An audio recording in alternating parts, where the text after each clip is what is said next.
theme music. What's going on, everybody out there, man? Happy Monday for a special edition. Normally Saturday morning, but we got a new thing going for y'all this week today. Making up for some lost time and some things that went down last week. But welcome to a Monday edition of VJ Said What I Said. I'm your host, VJ Vernon Husky, the Big Vanilla Funny, the Big Vanilla Poppy. And we are right now on Infanity TV. Don't forget to go to YouTube, subscribe, Infanity TV. Follow me on all my social media. On Twitter, you can find me on Big Vanilla Funny, IG Big Vanilla Funny, on TikTok, Big Vanilla Funny. But over on Facebook, and that's more where my family and my cousins, my old aunties and uncles over there, they don't know about Big Vanilla Funny. They still know me as VJ Vernon Husky. So make sure you guys lock into me over there in social media. Don't forget to hit the subscribe button on this channel and help us keep getting those subscribers up. Great show for you guys lined up today. We're going to dive into the NFL Combine. I'll talk about the quarterbacks and some of the things going on there. Some sad news in the football world, some late breaking news in the football world, and then also we'll talk some college basketball and some NBA. And father and sons, can they do it? Or does it normally go the opposite way than what you would normally expect it to? But as always, we're going to start with VJ's word of the day. And the word of today for today's show is compete. And like we do here on VJ Said What I Said, I'm going to introduce it to you in life form, and then we're going to introduce it to you in sports form. So let's start off in life. You are competing from the minute someone looks at you and thinks that you can be somebody. You are competing in life. The minute you go, your parents take you to the first preschool to introduce you to the teacher because they only have a certain number of spots left for your kid. You want to get them there. Even daycare. My daughter, Journey, had to compete to even get into her daycare because her mother told me, well, there's only a certain amount of spots left. And I'm like, damn, she's 1.5. What does she got to do? What she got to do? What she got to compete? She got to eat 2 applesauces? She's got to drink. She's got to down and guzzle 3 bottles in 4 hours. What? Not make stinky diapers for 4 straight hours? Just pee-pee diapers, which are easy to change. Like, what does she have to do to get into this daycare? The lady that's running daycare. Do you want my damn daughter or not? Do you want to make some money or not? I don't know about this whole we only got a certain amount. Hey, listen, man, load them all up in here. When I was young back in the day growing up, we didn't have number restrictions. You know, you put 5, 10, 6 kids in the back of granddaddy's pickup truck and go down to 701 in North Carolina, and that's just what it was. And nobody called Child Protective Services on you. You have to compete when you get to elementary school. You compete when you get to middle school, especially if you play sports. Nowadays, I know you have participation trophies. But I come from the era that you had to try out. Everybody didn't make it. Very first team I ever tried out for in my life, I made it. There's sometimes I got cut because there were other kids out there that I was competing with. Even when you think on the academia side of school for kids in life, you're competing with standardized testing. You're competing with the ACT. You're competing with the SAT. You know why? Because universities, they only got a certain amount of seats in these rooms. They only got a certain amount of beds to house you. They only got a certain amount of spots before they go over the limit of bodies they are allowed to have in classrooms, in dorms, and on campuses. You are competing. You want to flip it over to the work world, ladies and gentlemen out there? You're not competing at work. You want that promotion? You better do that extra work. Your husband or your wife better deal with you coming home a little late 1 or 2 nights during the week because you are competing to get that director's position. You are competing to be the regional VP. You are competing to be the lead editor. You are competing to be the director. That's why there's only one. There's only one VP. I spent 20 years in commission sales. There's only one VP in every area. There's not multiple VPs. There's one regional VP. You don't think when they were running gyms or running stores or running grocery stores or overseeing cell phone stores, anything in retail, when they have 8, 9, 10, 11 stores that they are over and control of, you don't think they're competing? You didn't think they had to compete against other district managers to get that position and that promotion to move up?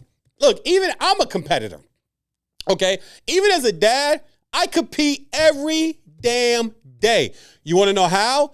I got to be the first dad at my son's school to pick Cameron up. I don't know why I'm that way. I know it may be a little crazy and sadistic to some of you guys, but I'm no longer an athlete, okay? I no longer play on any, high-level competitive teams. I have to find other things in my life. It's like Michael Jordan owning a race car team. He also owned a motorcycle racing team at one point. They go out on a track and they fast bikes. They lay all the way down to the side, almost touching the ground, and knees scraping the ground. Michael Jordan owned one of those. He was famous in an interview for saying, I got to find something to compete in. Can't play basketball no more. Still go out and play golf, $5,000 a hole, $10,000 a hole. Some of the Jordan golf stories that I hear from a lot of pro golfers and just other amateur but good golfers that I know that have played with Michael Jordan are insane. But that's called competing. But like I said, I gotta compete, man. I gotta be the first. I've taken pictures of myself standing outside of my son's school and go around with the camera on my phone, showing everybody. You see the buses behind me? Yeah. You see any other cars? Nope. You see any other parents out here? Nope. I want my son to know that he walks out of that classroom in their pretty cute little line, holding their rope and their ring, so the teacher can walk them all out to us and hand them on. My son goes to a charter school, so there's no bus. You know what I'm saying? No bus system for him. He gets dropped off, he gets picked up. But I got to be the first dad there. When they come around that little corner, I want my son to see me at the gate. I'm competing with other dads. There's a dad that told me one day, he walked up to me and he goes, this must be where the cool dads stand. Because I go stand right up to the fence. I want my son to see me first. That's a little competitive thing about me. That's about me. I want my son one day to know, hey, my dad always out there first. My son's going to know what competition is. Because whether it's sports, whether it's life, whether it's making your bed, I need him and Journey competing. And who makes their bed the best? Who cleans their room the best? I need you to be, Daddy needs you to be that. So that you understand from the day you wake up in the morning, you are competing in life. Married couple, hey, I ain't gonna lie. I love being the toast of the dinner party with my wife. I love that everybody's asked her, oh, VJ, are you guys coming back again? Oh, your husband, he's so funny. He's so charismatic. That's not a brag or a pat on my back, but that really happens. But I tell her all the time, we're everybody's favorite couple. But that's not done on accident, ladies and gentlemen. That's premeditated, partner. That's like my look. This is all premeditated, partner. Ain't nothing happening by accident. This is competition. I want when people watch me and they come across me that they understand that I could compete with anybody in the business. There's nobody in sports talk, radio, TV, and that's not knocking because I love a lot of them. I like a lot of them. Some I don't think are good. Some I don't like. But I know I still must compete with every last one of them because I want you to know that when you put me on, whether you see me or whether you're listening to me over on Fox Sports Radio, I'm competing for your ears. I'm competing for your mind, for your sports heart, for your likability. If you don't like me, that's fine. I live by the 75-25 rule. You're only going to get 75% in life, and most of us ain't going to get that. You have to decide, is the other 25% you're not going to get worth competing for? I say all that to lead into, in sports today, I think there's a lack of competition. And I think listen, I used to cut hair in a barbershop in Northern Virginia called Divine Styles and Cuts. About 20 to 21 years ago, I used to always stand there cutting hair, telling people these guaranteed contracts in the NBA, man, that's me cutting hair. That's me cutting the comb, the cut and comb. We talking sports, talking women, cars, fashion, music, entertainment, sports. That's the black men's barbershop. Hey, man, you guys all know these guaranteed contracts, they ain't going to be good, man. Anybody giving you money, you ain't going to want to compete hard no more. Like, if I can get it, then it's like, fellas, be real. If you ain't really got to try too hard for the young lady, like, is she worth competing for? Yeah, sure, you'll take it. But did you have to compete for her? Does she mean more? But you guys out there that's got your ladies or your wives, your little honey dips, whatever you doing, you had her 10 plus years, 10, 15 years, 20 plus years. You have to compete to get her, and then you got to still compete to keep her. Same with the women. You better compete to keep your man. Like, that's real talk. I know that may not sound the best, but it's honesty. If it would, my grandmother, Amber Spearman, lost one last week. We'll get to that. I'm dedicating this show to her. But both my grandma used to always tell me, right is right, wrong is wrong. Doesn't matter how it sounds. Doesn't matter. Right is right, wrong is wrong. The right is you better compete. The wrong is when you lose something or you lose somebody or you lose a game, if you're not out there competing, you lose position in life because you don't want to compete, that's on you. That's a you thing. It's not a system thing. It's not a black thing. It's not a white thing. It's not an Asian thing. It's not a Hispanic thing. It's a you thing if you aren't willing to compete. In sports, I'm starting to see that competition still high when you're playing for the championship. I'll give it that. Postseason, playoffs, stuff like that. MLB playoffs, right? Divisional round, wild card. NBA, hey, first round. They moved it to 7 games. Used to be best of 5 when I was coming up. I had 4, 5. 1, 2, 3, 4, 5. But you leading up to that is where I see a lack of competition. a lack of the competition coming down. I talked about USA basketball, not Team USA, USA basketball in America. The competition is down because kids, and I think young men, when you give them so much, and you give them so much guaranteed money, if it's guaranteed that I'm going to get this $30 million, do I have to compete as much and compete as hard? LeBron James just passed over 40,000 points. Congratulations. It's an accomplishment. I'm not going to hate on that part of it. The part that I do hate on, that I don't dislike, is that you always didn't want to compete to be the best, and you're supposed to be the GOAT. You wanted it to be easy. You wanted to try to go find, even to this day, you're still trying to find all the best players to team up with because the media has been manipulated. That competition don't matter. It's just, hey, if you can get everybody around you, we'll just pick one guy and we'll just say it was all because of him. And when you don't lose, we'll just blame everybody else. While everybody is still down hard right competing. You don't think that guys are competing in Detroit right now for the Pistons or in San Antonio? San Antonio just knocked off OKC. OKC is supposed to be one of the bad boys this year. But they still want to compete. They haven't mailed the year in. They're not going nowhere. They can start planning their trip for Cabo. If you're playing for Cabo, now the tickets are cheaper. Hey, NBA guys, if you're playing a bad team, you're not going to the playoffs. Hey, listen, San Tropez, Cabo, Mexico, anything in the Caribbean, you know what I'm saying? Buenos Dias, if you want to go down, Buenos Aires, you want to go down to Argentina? Hey, tickets are cheaper right now, my friend. Hey, you might as well go ahead and plan for it. But everybody doesn't have that mindset. There are some guys that are just saying, hey, I still want to put the best tape out there. I still want to compete. If you look at the combine, we'll get into a little later in the show. Some people are questioning the quarterbacks, not performing, not talking, not getting picked and prodded. I call it the P&P process, the pick and prod process of an NFL combine. The physical, the questions, the prodding, all the things that go on there.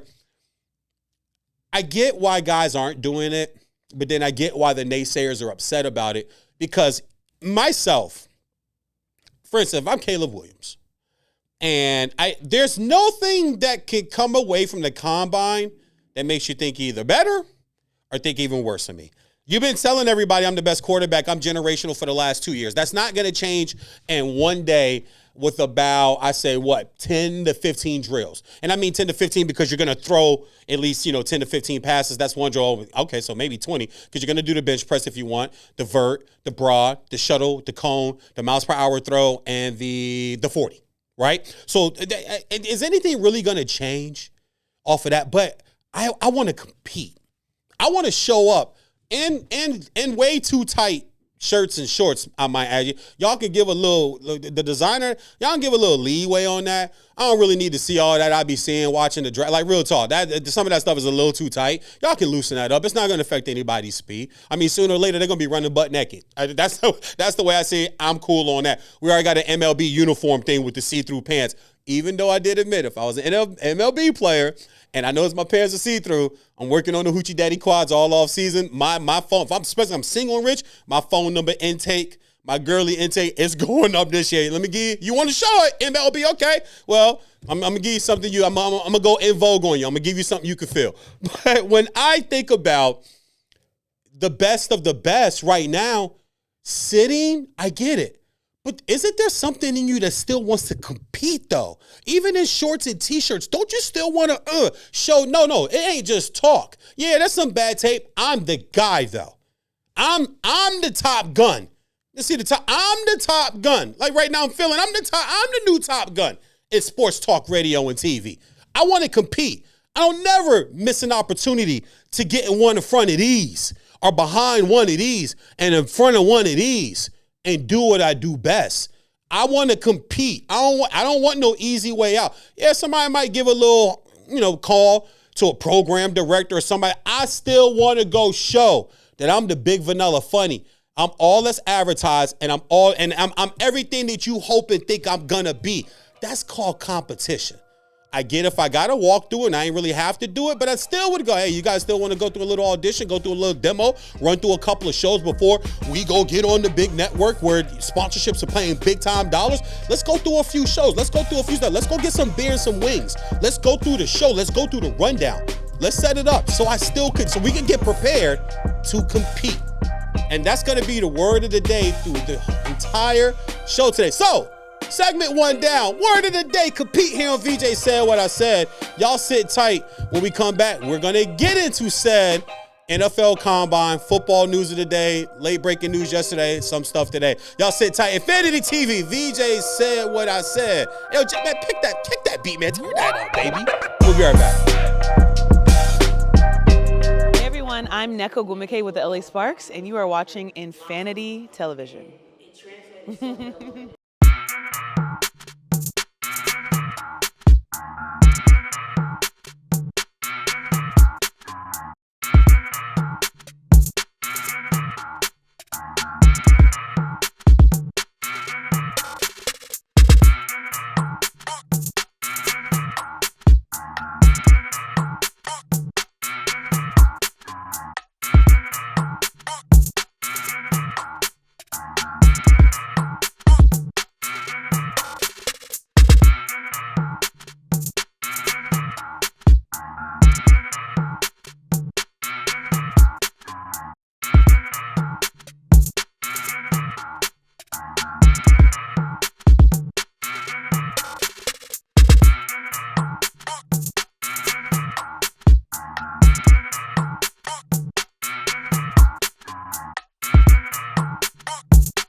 Profanity Nation. A podcast for the fans, by the fans. Dive deep into the topics the other shows miss. Raw and uncensored. And he's going to play team ball. His legacy is at stake. Rare, hard-hitting interviews with players, coaches, and you, the super fans. I'm not hating. I'm like, okay, cool. Good. 3 championships in 5 years. He's more than good, bro. Profanity Nation. Listen live or subscribe on your favorite podcast platform.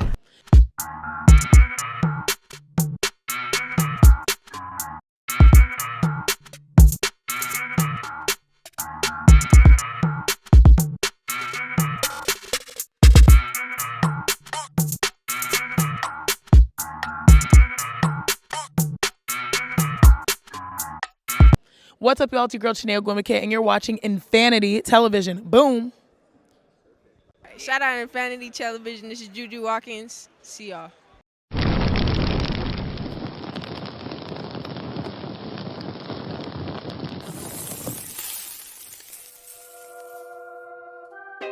Hey, what's going on, everybody? Welcome back to VJ Said What I Said on Infanity TV, man. Before we get to this next segment, go to YouTube. Like right now, stop what you're doing. Go to YouTube right now and type in Infanity TV. Little subscribe button. Y'all know how to do this. All you kids do, even the grown-ups and adults, all y'all do is YouTube.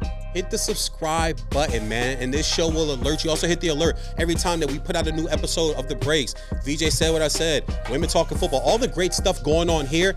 You're going to get an alert, so you're going to know. On Apple and all these other phones, that drop-down alert box, y'all don't turn that stuff off. Your phone got alerts all day long. Also, social media, me, VJ Vernon Husky, Facebook, all the other social medias, Big Vanilla Funny.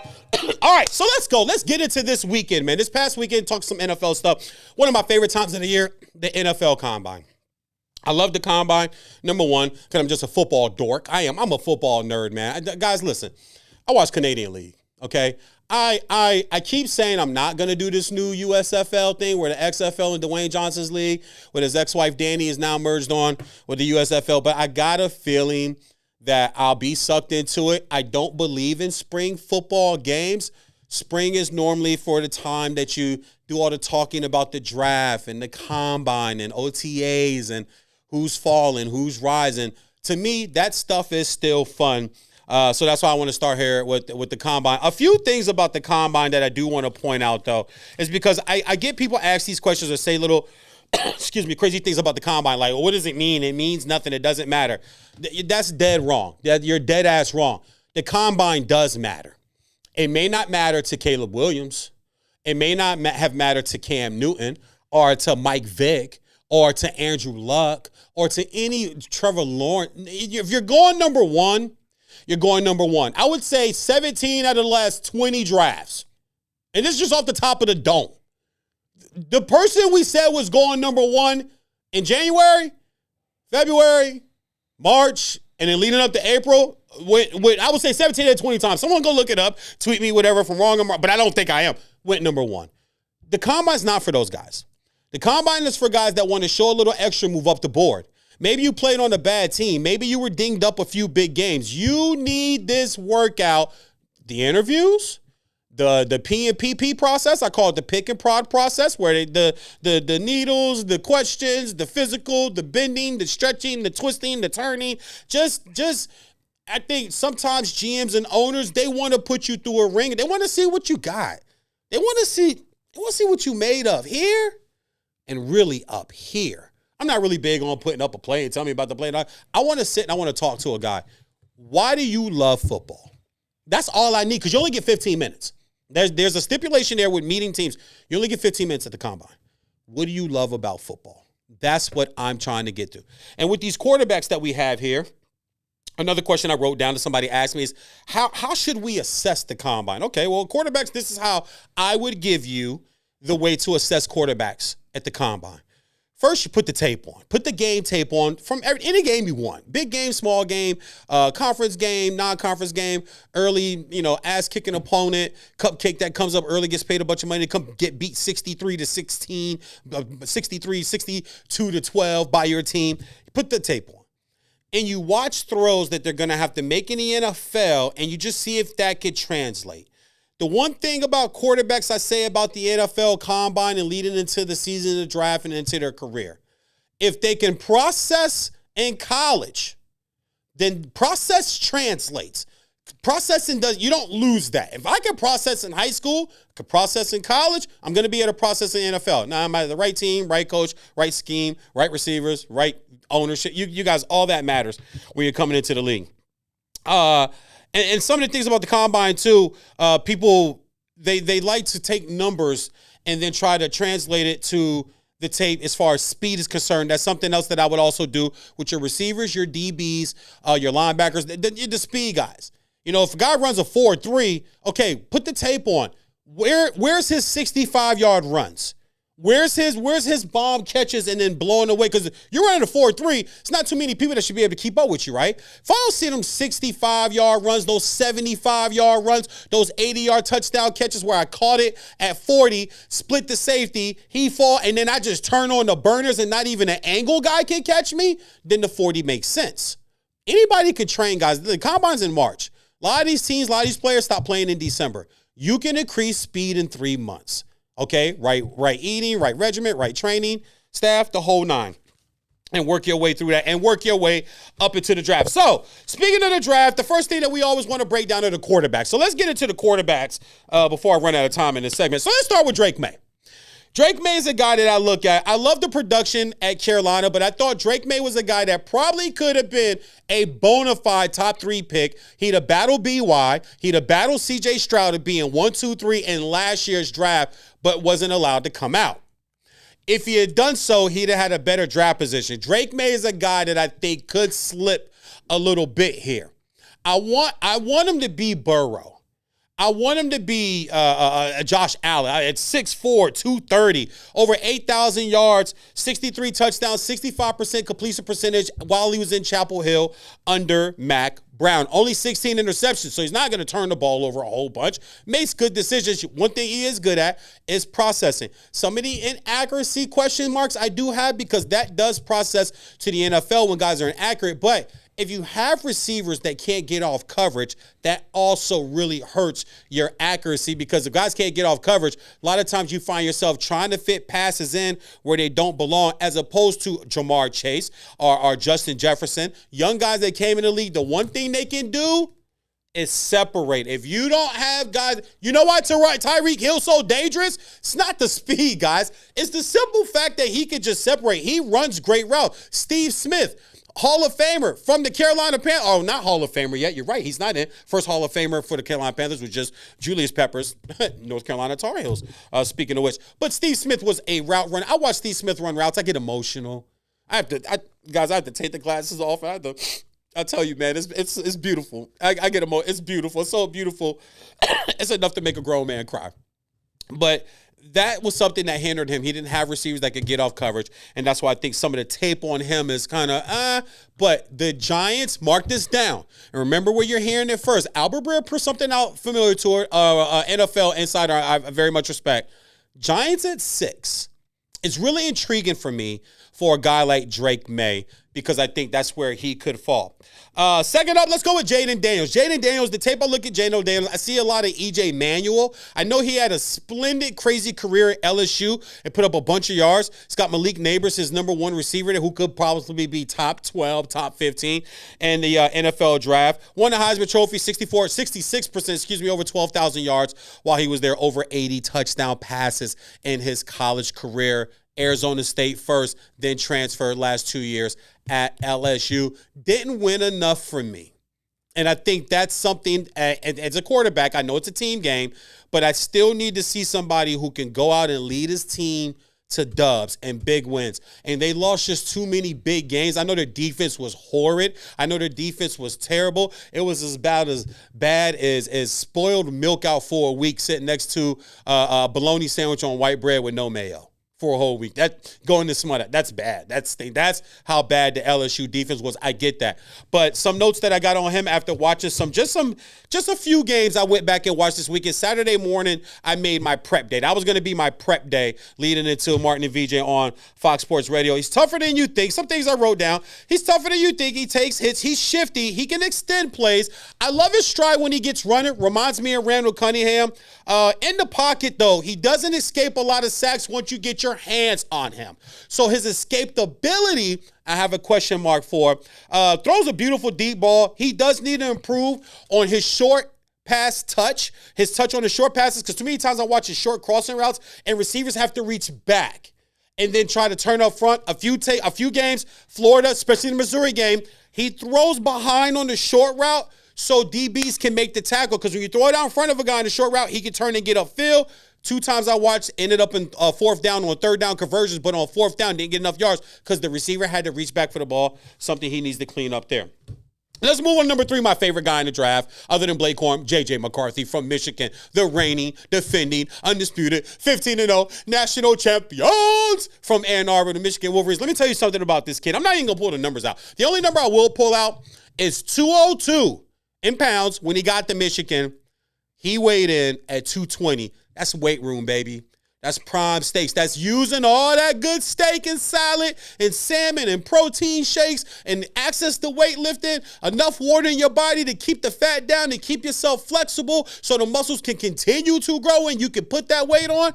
That was impressive for him to show up. He's listed at 6'3" and at 220 right now. I like that. And he looked bigger. You could tell he put the weight on. Reminds me of almost like when Kobe put that weight on. And remember his flexion and Shaq during the timeout, Shaq came and grabbed onto the bicep like, yeah, I see you've been putting in that work. Lamar Jackson, another guy. Neck got real thick, real fast. The trapezius, I call them trapezius. The trapezius muscles got real thick. And you could take the pounding, but it also helps throwing the football. 61 miles per hour was his miles per hour. That was only second to Joe Milton from Tennessee. Guess where Joe Milton used to play? At the University of Michigan. Harbaugh loves him that could throw it through the side of a barn. He's got one out here at SoFi and Justin Herbert. That's going to be fun to see. Excuse me. But the other thing J.J. McCarthy is a winner and a leader. He's a winner and a leader, and he's proven that. You know, if you put it in his hands, he's going to lead you to win as long as everybody else is doing their job like every other quarterback that's in the NFL. Nobody does it by themselves. I like JJ to really shoot up and get into the top 3 guys picked here. Don't be surprised by his pro day and even going into the draft where guys will still go work out again because they want to compete. Like, I'd work out even after my pro day. If a team called me and said, hey, can you fly down here or can you fly out here and just go through a 30-minute throwing session? We just want to watch you throw. Yes, I'm calling my people. I'm calling my manager. I'm calling my pops, my cool uncle that's going to be my handler in the NFL. I always got to keep one of my big bro, somebody. I got to go throw. Like, I want to compete. I want to show them I'm your guy. And I want to show the rest of you clowns out here, y'all not me, man. So look for JJ to move up draft boards. Caleb Williams is next. There's nothing to say here. We all know he's the number 1 pick. Everybody's been saying he's going to be the number 1 pick for the last 2 years. I do have a few question marks about Caleb, and it's got nothing to do with the personality stuff. I don't care about that stuff. I'll let all that work itself out when it comes to the league. But 2-9 versus ranked teams at USC. 32 fumbles in 36 games. His time to release the ball, 3.21 seconds. That's not good, and that's because I think he's trying to play hero ball or he's not processing. In his highest completion games, he was 4 42 to 62% on his short passes. His lowest completion games, his short passes were the lowest count of the season. So that number right there bounces back and forth for me. It's like, okay, why are you good on these games on the short passes, but not in these games? That needs to be more consistent also there. Also, touchdowns went from 42 down to 30, and he does have bad tape. Oregon, Notre Dame, Utah, and Arizona. Put the tape on. You'll see a different Caleb Williams. The last guy, Michael Penix Jr. I want Donovan McNabb. I want Dante Culpepper, but I'm feeling Achilles Smith. You got to be an old head to know that name. I'm feeling Achilles Smith. I wrote another name down for Caleb Williams. Malik Willis. And I want Malik Willis to work out. I really do. Georgia high school kid. SEC teams wanted him, but decided to go to Liberty. Go to a smaller school, got to Tennessee. A lot going on in Tennessee. They drafted Will Levis. You had Tannehill, Derrick Henry, Vrabel's out. I'm not sure if that had a lot to do with it, but I'm pretty sure it had something to do with it. And I think that's something there that if they clean up, he still might have a shot. Malik Willis there. But when I look at Michael Penix, also great season last year, all the yards. They don't play defense in the Pac-12. The highest ranked defense he faced last year, you can look it up, was between 42 and 44 in the nation as far as total team defense is concerned. Big 12 quarterbacks, Pac-12 quarterbacks, I know you have your Andrew Lucks. I know you got your Justin Herberts. I know you have your discount double check A-Rod. But for every one of those guys, there's a Matt Leinart, there's a Mark Sanchez, there's a Sam Darnold, there's a bunch of quarterbacks, there's a Ryan Leaf, Washington State, a lot of Pac-12 guys. I mean, name all the Washington quarterbacks before Penix got there. You could throw all those guys in a hat too. The defenses aren't primed there. You could put up big numbers in this Wild Wild West offense. So I look for Penix to probably fall. I think Drake May falls, and I think J.J. McCarthy somehow leaves himself out. This is early, guys. Every week we will do a position. I'll give you guys more up-to-the-date draft because I got a live draft show coming up. So that's where I stand right now on the draft as far as the combine is concerned. Embrace it, guys. It's good stuff. Don't worry about the guys that aren't there. Just worry about the guys that are there. All right, we'll take a quick break, and when we come back here on VJ Said What I Said, I want to get into some father-son love. And it's got nothing to do with me. Hey, how about that? A topic that ain't got nothing to do with VJ. I know I talk about myself a lot. Y'all sit tight. VJ Said What I Said, man. Infanity TV. Hey everyone, I'm Neko Gumike with the LA Sparks, and you are watching Infanity Television.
Profanity Nation.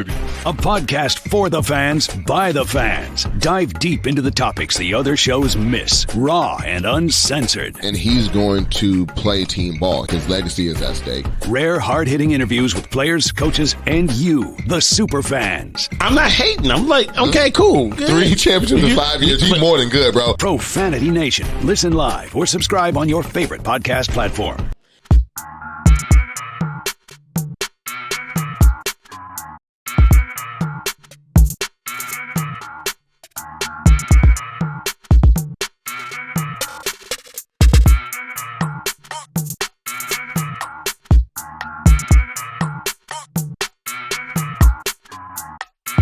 What's up, y'all? It's your girl, Chanel Gwimike, and you're watching Infanity Television. Boom. Shout out Infanity Television. This is Juju Watkins. See y'all.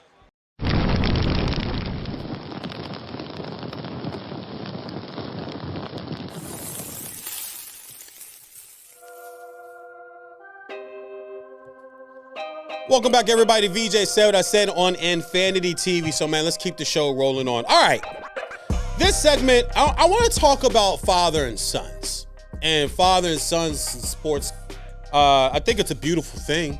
I really do. I think it's a beautiful thing that father and sons play. I can't wait to play Cameron in our first game of basketball one-on-one in the driveway. I'm old school. Every driveway needs a basketball hoop. I don't care if you really don't play. You just need one there. Maybe the neighborhood kids want to come. Maybe your nephew comes over and sees the hoop and asks while all the adults are inside or in the backyard drinking and in the pool or having a barbecue, whatever, during adult time. Hey, Uncle V, can I go in the driveway? Yeah, they go to the ball, man. Just don't make sure it don't go over the fence or that. Yeah, go shoot. Go to the driveway. I've done that. I've gone to families' houses for cookouts and stuff, and I'll see a court across the street. Yeah, I'm going to go get them ribs. I'm going to go get them baked beans and my Aunt Lynn's potato salad. I'm going to get a plate of that. But I saw like 4 kids across the street who, yo, mom, can I go hoop? Yeah, be careful. You see a court, you just go hoop. So every court, or driveway, needs that. I can't wait to play my first. Hey, Cameron, I'm telling you, I'm busting your ass, man. You got to earn your wins. I ain't giving you a damn thing. You got to earn your wins. Don't give your kids wins, guys. Beat the hell out of them in Super Mario Brothers, Madden, Fortnite, whatever y'all playing at that. Man, don't let your kids win. You let them get close, but you don't let them win. They got to earn the dub so they understand. In life, you have to what? Compete. All right.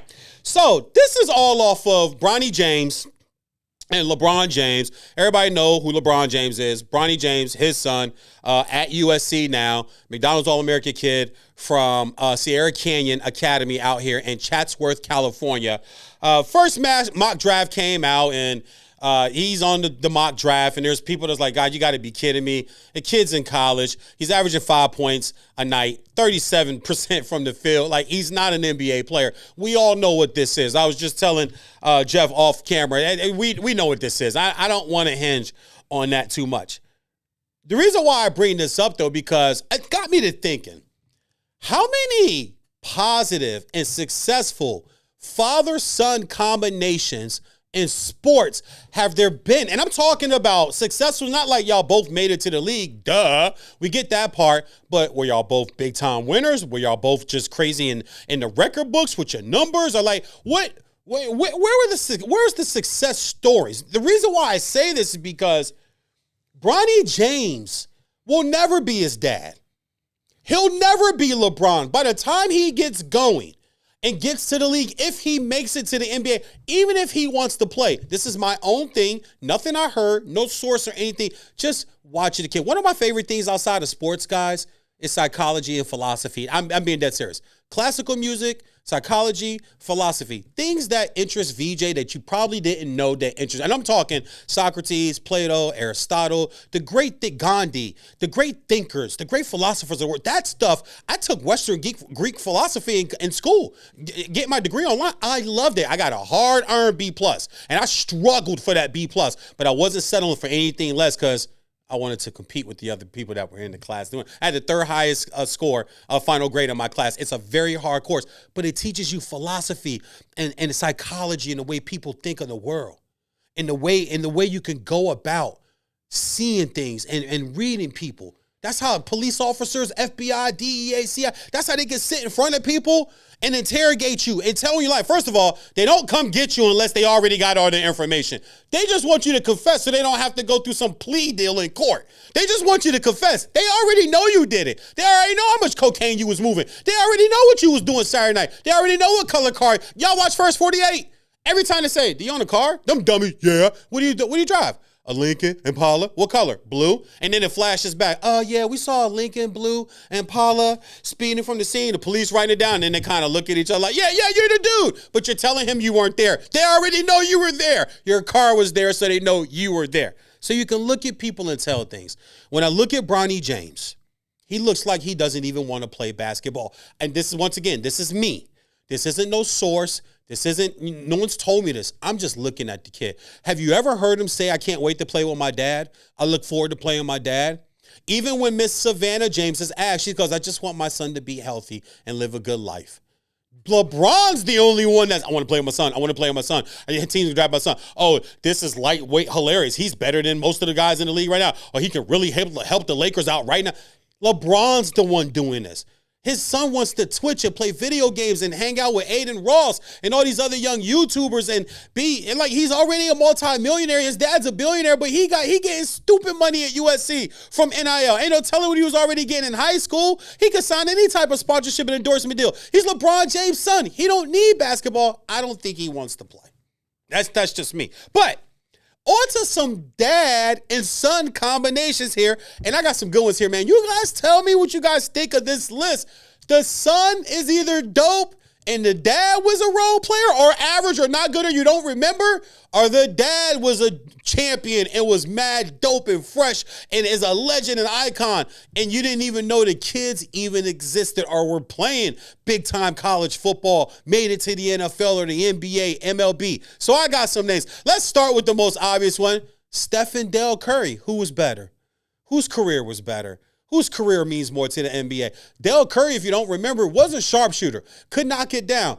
Good defender, not great, good defender, but was on those teams with Alonzo Mourning, Kendall Gill, David Wingate, Larry Grandmama Johnson from UNLV. That squad there that took care of Duke in the Final Four, if you guys remember that.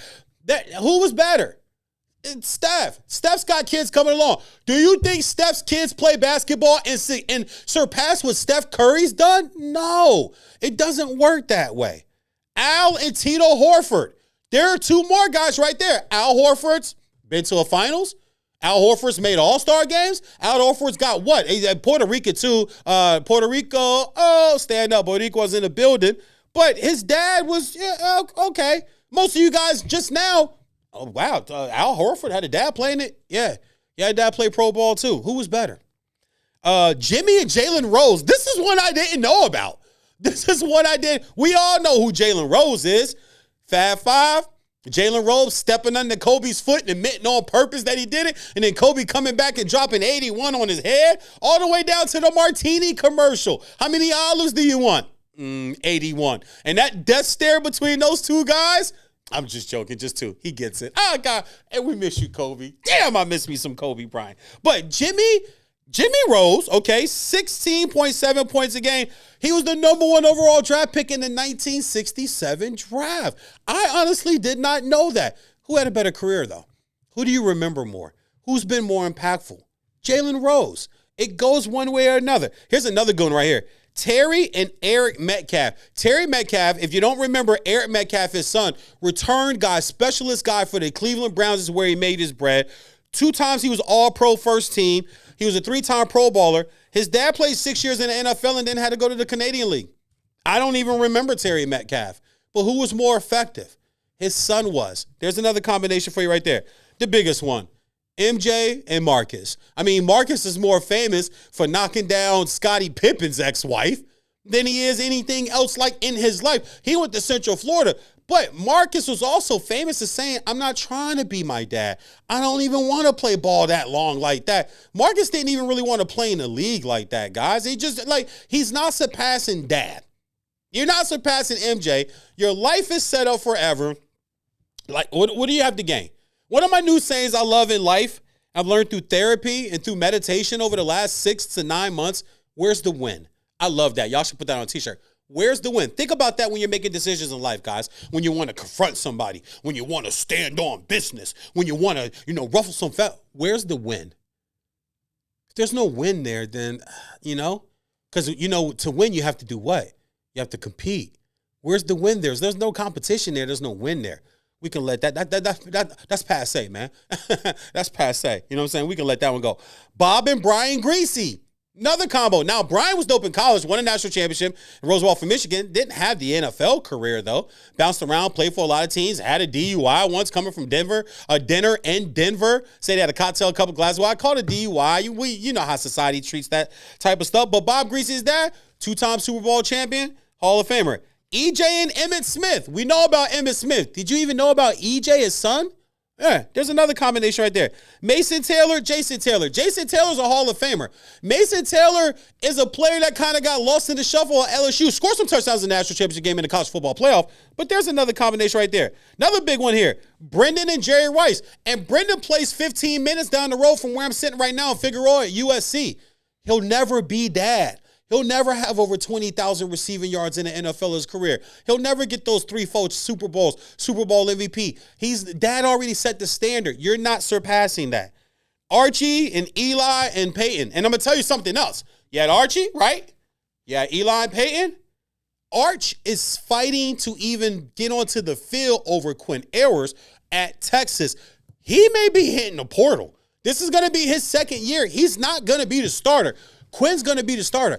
Is Arch that kid? We're going to see. Ronnie Lott and his son, Ryan Neese. Last names, don't know why, don't ask me, but did you guys even know Ronnie Lott's son was there? Walter Payton, Jared Payton. There's another combination. Anthony Dorsett. Anthony Dorsett had a cool career. He's not going to be his dad. Also, look at ownership, too. The Steinbrenners. Are the Yankees been as good since George was there? No. The Lakers, the Buses. Have the Lakers been as good ever since Dr. Jerry Burst, Lord rest his soul, out here in LA has been gone? No. In sports, guys, a lot of times, the father-son combination, the parent-child duo, it doesn't switch over. Al Davis, Mark Davis. Mark Davis, God, his dad, even Lisa's dad, like, kept his hair tight. Lisa's dad had the slick back going on. Mark Davis, what the hell is that, bro? You got to start there. Now, his dad is winning with the WNBA Vegas Aces. He is winning there.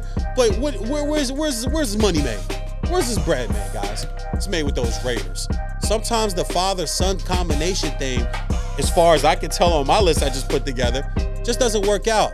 LeBron, stop it. Just go do you and let your sons do them, man. And he's got that other kid, Bryce. Bryce is cool, but they're not you. They're not going to be you. It's not going to work out. Let it go. Let Bronny go be a celebrity. I like Bronny. I'd much rather see him in that world than see him try to follow dad in the NBA. All right, segment 2 and 1 in the books. We're halfway through the show. Today's VJ said what I said. When I come back, I'm going to ruffle some mid-American feathers. I'll tell you guys how and who about next on VJ said what I said in Infanity TV. Sit tight. We'll be right back. Hey everyone, I'm Neko Gumike with the LA Sparks, and you are watching Infanity Television.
Profanity Nation.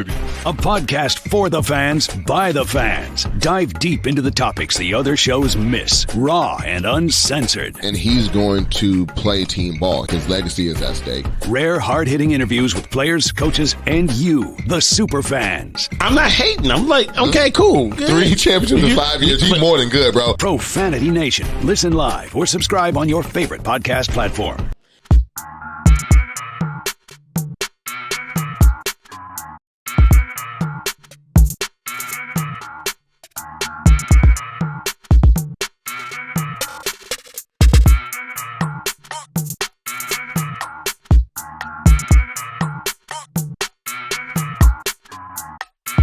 What's up, y'all? It's your girl, Chanel Gwimike, and you're watching Infanity Television. Boom. Shout out Infinity Television. This is Juju Watkins. See y'all.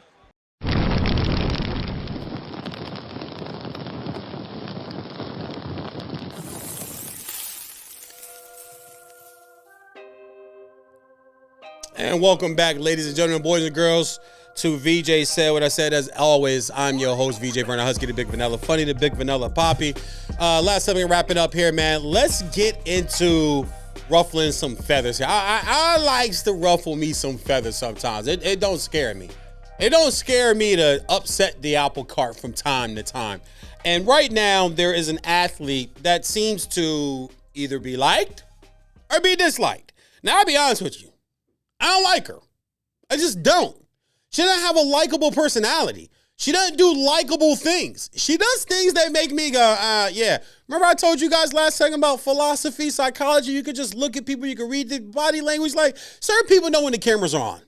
Certain people know how to make it fake and look good. Russell Wilson, breaking news, has been told he will be let go today when the new league schedule for the NFL starts for March 13th. He's gone out of Denver. Also, late breaking news, really quick, NFL today, Jason Kelce, all-pro 6-time center for the Eagles, has announced his retirement. 2 late breaking news right there in the NFL. But those are likable guys, except for Russell Wilson. He's not likable. Jason Kelce, very likable. Russell Wilson, not likable. Caitlin Clark is who I'm speaking about right now, and that's because she is just recently broken. Breaking news over this weekend, she is now the all-time leading scorer in NCAA history, not just with the guys, now with the girls. Combine them, everybody, she scored more points. As a sports guy, congratulations. That's a great accomplishment. She could tell her grandkids about it. She could tell her kids about it. Her name is etched in history, whether someone passes or not.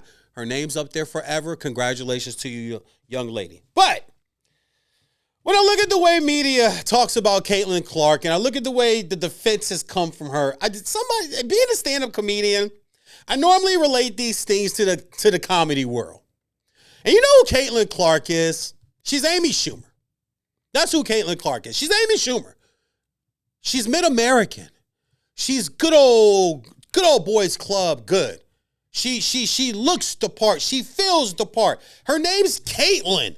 You don't get more mid-American, blue-collared, out there on the farm, or whether you're working in the mines, or whether you're a truck driver taking care of your family, or you got yourself a business here, and you got a truck, and you got a dog, and you got a big yard and a fence, and you love to shoot your guns in there. I've lived mid-America, okay? I've been all over this country being in the military, being a military kid. Indiana, Oklahoma, Kansas, North Texas, South Texas, that's mid-America. I've seen it. She fits. Amy Schumer was the same thing.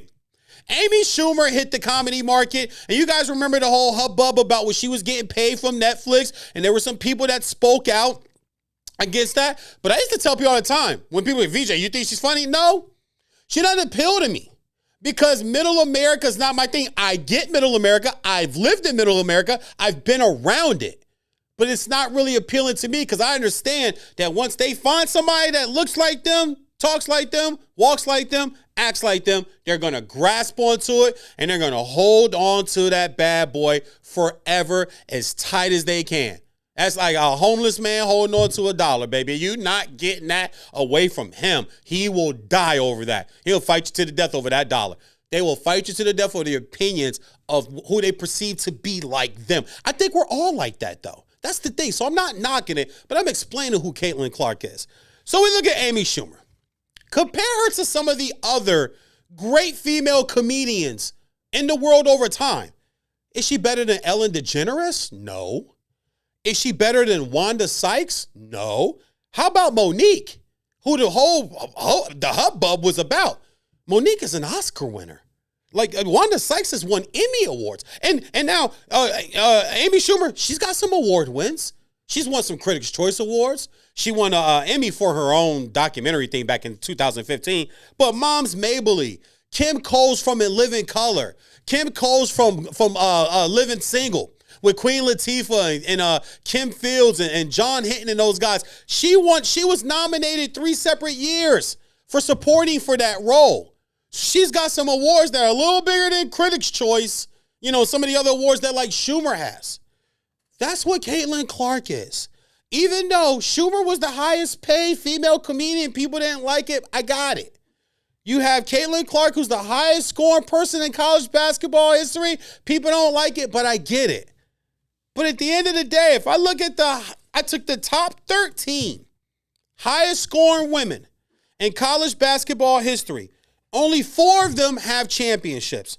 Maya Moore has 2. Shamika Holtzclaw won 2-time Player of the Year national champion. Cheryl Miller is a 3-time Naismith Award winner, a 2-time national champion, and regarded by the best female player in the sport of basketball of all time. Shaq, you dead ass wrong calling Caitlin Clark the greatest ever, and I get it because you're making money. You got to pander. You got to sit on TV. Caitlin Clark. She's the greatest ever. It's the best I've ever seen. No one will touch her. She's the biggest, like with me and Kobe and defense. No, she's not, bro.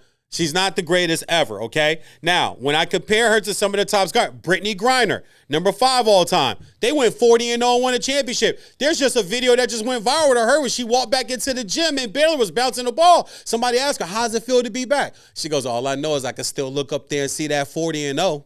I can still look up there and see that 40-0. Brittany Griner's on that list there. Best of all time to me, Miller, Candace Parker, did we forget about her? Diana Taurasi, did we forget about her? Lisa Leslie, Teresa Airwood, Cheryl Swoops. I could throw Sue Bird in there. My point that I'm making with Caitlin Clark is stop the BS about her being the greatest. She's really good, and now she's the leader in scoring. She fits a demographic. She fits middle America, which is the bulk of ass-sitting TV watchers in America. The rich don't watch a lot of TV. They're doing a lot of business. The poor, most of them can't get to TV or watch TV, or even if you're lower middle class, you're working 2 or 3 jobs. They don't have time. They got their certain TV shows they watch, but they're not every night on the sofa at this time for this TV show, especially with streaming on all these devices and phones and things of that nature. People are moving, man. It's like Axel Foley in Beverly Hills Cop 2. Remember he's trying to buy the credit cards? I'm moving, man. I'm a businessman. I got moves. Moving over here. Business. That's the way America moves, except for everyday working class middle America. They sit down, they watch the same TV shows every day, they watch the 6:30 news, they eat meatloaf on Mondays, they have tacos on Tuesdays, they have spaghetti on Wednesdays, and they order pizza or Chinese food on Fridays. They go out on Saturdays, Sundays after church, they go get ice cream and go to the Golden Corral. That's middle America. And when you got somebody that looks like you and feels like you, and they're at the top at that point, we get a little overzealous about calling them the best. I had people say, oh, Amy Schumer, she's a great comedian. No, she's not. They found a niche for her. If she's so great, where's she been? Great comedians keep, like Cat Williams keeps coming around. Dave Chappelle keeps coming around. Chris Rock keeps doing specials. I just watched the new Kevin Hart. I thought Kevin was done. I'm like, he's making so much money in movies. You're still doing it. Kevin Hart just had another special. That was actually pretty good. It was actually pretty damn good. I was surprised because the last 2 were like, but this one was actually really good. Those are what I call great comedians. They keep coming around. Where's Amy Schumer been? She got her money, got her bread. It wore out fast. And people were like, oh, yeah, I remember her. But Caitlin Clark, be very wary about that. Be very wary about your entitlement. She comes off as bratty to me. That's why she's so unlikable. Bumping into people, flopping. When she gets to the next level, that's going to be a problem. All right, so I want to wrap this show up today with our Mamba moment. And this has got no notes. This is just straight from the heart. Yesterday, we lost a great one. I lost 2 last week. Grandma passed away. Also, to shout out to Catherine Roberts, my dad and all my family on my dad's side. My grandmother, Tuesday morning, at 88 years old, passed away. And I feel for my dad. So this is for you, Dad, Grandma. I know you always believed in me. I appreciate all the kind words and all the prayers and Bible verses that you used to send me. And my $10 and $15 used to put into the birthday card and send to my house in cash and write the check. I appreciate you, Grandma. The rest of the work I do this year will be to you. But on the business side, Chris Mortensen, NFL reporter. It's a guy I've been through my whole life with when it comes to the NFL. I don't remember the NFL without Chris Mortensen. I don't remember the NFL without a John Clayton. Both have now gone on to glory. Chris Mortensen, everything you ever heard about the guy, class personified, nice, always looking to help out young people coming in. I learned so much from you, sir. I enjoy your reports. I enjoy your reporting. Even on NFL Countdown, all the special call-ins and things you would do on different shows. You're one of the gentlemen in the business that made me look at the NFL in the way it's talked about and reported on and some of the things. I could picture him in his head right now with this look like, yep, so we'll see what goes on with that kind of smirk and look in his face. I think about always looking for the Mort Report. Remember when they used to have the Mort Report? I would go try to find the Mort Report, find exactly what he's talking about, who he's talking about, then go do my research, and then take that to the barbershop because Chris Mortensen said it. He's right up there with me with John Saunders, R.I.P., Stuart Scott, R.I.P., John Clayton, R.I.P., so many great guys in this business, man. And now that I am of middle age and moving up and, ascending in the business, I hope and pray one day that when my time is set, when my clock expires and the clouds and the heavens open up and they come get me, that, there's a handful of people that say, hey, I used to remember watching VJ or remember listening to VJ or hearing his opinions and his picks. Chris Morrison, sir, rest in peace, my good man. Prayers to you and all your family. And then also, once again, prayers to my family, man. I don't need all the, the tweets and stuff, guys. I kept this to myself a lot last week. Not a lot of people knew about it because I wanted to make sure my grandmother got her due on my new show, VJ said. Catherine Roberts down on Boiling Springs Highway in Gaffney, South Carolina. We're going to miss you. Dad, I know you'll see this. You hang in there, buddy. You call me, let me know what's up. You know I'm on the first thing smoking out of LA and coming being by your side. Sometimes in life, the people that are the most important to you, they teach you a lot of things. They teach you respect, they teach you manners, and they teach you how to compete. Chris Morrison, you taught brothers how to compete, man, on this side. And I appreciate that. Grandma, you taught me how to compete too, because you always made me memorize my Bible verses. I used to have to recite my Bible verses to my grandmother before I was allowed to go outside and play when I was down there for the summertime. Tonight, I'm gonna have old Grandma Mill. She made the best potato wedges, fried in some flour, and you deep fried them potato wedges, man, with them hamburger patties, boy, them homemade hamburger patties. That's what's for dinner. At least that's what's gonna be on my plate tonight, to pay homage to my grandma. Hey guys, thanks for tuning in to VJ Said. I said another special edition here on Monday. I will see you guys Saturday morning, 9 a.m. right here, Western time, West Coast time on Infanity TV and YouTube. Kiss and hug your loved ones tight. Tell them that you love them. I'll see you guys, man. Y'all have a blessed day. We out of here, man. Peace.